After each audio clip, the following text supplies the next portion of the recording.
انا ابحث، لا يوجد حد ابحث عن نائب 40، لان انا كان نفسي ان رئيس مصر دلوقتي اللي رؤساء الدول في اوروبا وامريكا بيبقوا شباب بين ال 40 وال 50 زي اوباما كده، فانا اتمنى ان يكون النائب ليا شباب من الشباب اللي سنه بين ال 40 وال 50.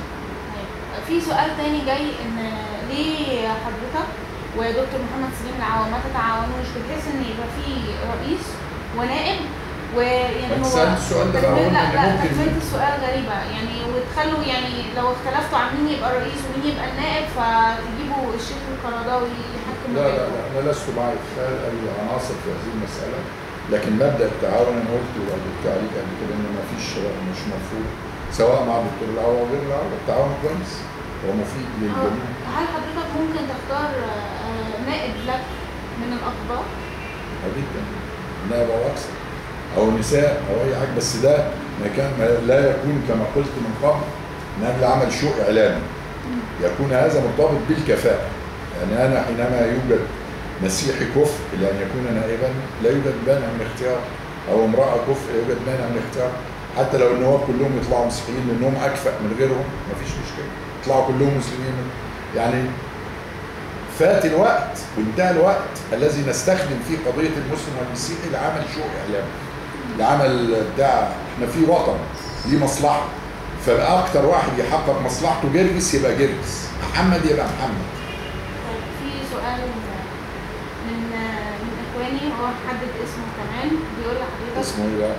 اسمه طه نصر من دسوق كفر الشيخ. بيقول لحضرتك الدكتور ابو فتوح، انا احد الاخوان الذين تلقوا منك الكثير وتعلموا من مواقفك الكثيره، لكن جاء موقفك الأخير للترشح للرئاسة صادما للكثيرين من شباب الجماعة الذين يلتزمون على بصيرة بقرار الأغلبية، فأين الديمقراطية التي دعتنا بها؟ وقد جاء ترشحك مخالفا لرأي الأغلبية في الجماعة، وما الضمانة التي تقدمها للشعب على تحقيق هذه الديمقراطية؟ أولا لا يوجد قرار شوري ولا ديمقراطي يكون خارج اختصاص المؤسسة. يعني أولى مفاهيم الديمقراطية إن المؤسسة تمارس اختصاصها. لو المؤسسة قامت بإصدار قرار خارج اختصاصها يبقى هي خالفت الديمقراطية، لأن أول معيار للديمقراطية هي اسمها احترام القانون. أميرة عفوا، احترام القانون. يعني لو مؤسسة الأهرام كمؤسسة اجتمع مجلس إدارتها وخد قرار بإقالة رئيس تحرير الأخبار بالأغلبية يبقى ده قرار ديمقراطي؟ تقول الأغلبية خدوا بالأغلبية، ده قرار بما يعني إن ليس من اختصاص جماعة الإخوان المسلمين العمل الحزبي. القانون المصري يحظر على جماعة الإخوان والجماعات الدعوية كلها مش الإخوان بالذات أن تمارس عملا حزبيا، يحظر عليها. فحينما تجتمع وتاخد قرار مرتبط بعمل حزبي يبقى ده ليس قرارا لا شوريا ولا ديمقراطيا ولا علاقة له بالديمقراطية. يبقى اللي خالف أول معيار من معايير الديمقراطية هو هذا المجلس الذي اجتمع وخد قرار ألا نرشح أحد، أو ياخد قرار أن نرشح أحد. ده ليس من اختصاصك أصلا، واخد بالك؟ أما ده اختصاص مين؟ اختصاص الأحزاب. يعني لما يكون حزب الحرية والعدالة يجتمع يقول إننا لن نرشح أحد، ده من اختصاصه، صح؟ أو يقول إن أنا هرشح فلان، ده من اختصاصه. فأنا لست عضوا في حزب الحرية والعدالة عشان يقرر إنه يرشح أو يرشح، وليس هذا من اختصاص جماعة الإخوان المسلمين. وبالتالي القرار الذي اتخذ بعدم ترشيح أحد أو ترشيح أحد أو تأييد أحد أو عدم تأييد أحد، دي كلها قرارات غير ديمقراطية وغير شورية، لأنها خارجة عن اختصاص جماعة الإخوان المسلمين الذي يحدده القانون المصري.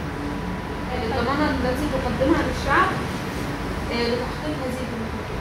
الضمانة هو إن في قانون وفي مجلس برلمان بيراقب رئيس الدولة، وفي شعب يسقط رئيس الدولة لو خرج عن القانون وخرج عن الديمقراطية. دي الضمانة، مش الضمانة إن الرئيس يقول أنا ديمقراطي أو يحلف يقول والله يا جماعة ده أنا ديمقراطي جدا. طب ما الذي يجعلنا نقول إن الرئيس هيلتزم بهذا الكلام؟ الذي يجعلنا نقول هذا قانون والشعب والبرلمان اللي بيراقب الرئيس، وإذا خرج عن القانون أو عن سلوك الديمقراطي يتحاسب. طيب خطة حضرتك بالنسبة للمغتربين الذين يودون الرجوع إلى مصر ولا يجدون هذا المشكله دي قائمه الان، لكن لا يجوز ان تقوم لان المغتربين او المصريين اللي بيعيشوا بالخارج اللي عددهم حوالي 7 مليون من خيره النخب المصريه اللي يجب ان الوطن يستفيد منها. وبالتالي حينما يعودون الى مصر، بل انا ارى انه جاء الوقت الذي يعودون فيه لوطنهم لتقديم خبراتهم الكبيره لخدمه وطنهم، ونحن في مرحله تاسيس وبناء. ان هم يرجعوا يجدوا الاماكن موجوده، لكن للاسف الشديد سوء الاداره والفساد والاستبداد اللي كان موجود في النظام السابق بيجعلهم حينما يعودون لا يجدوا المكان المناسب، فيرجع عالم في الذره فيقولوا والله مالكش مكان، وياخدوه يشغلوه باش كاتب في كليه الزراعه ولا حاجه يكتب بالبتاع. لكن هذا عبث، وهذا تخريب لثروه كبيره، ثروه مصر ثروه عقليه اعظم من اي ثروه اخرى.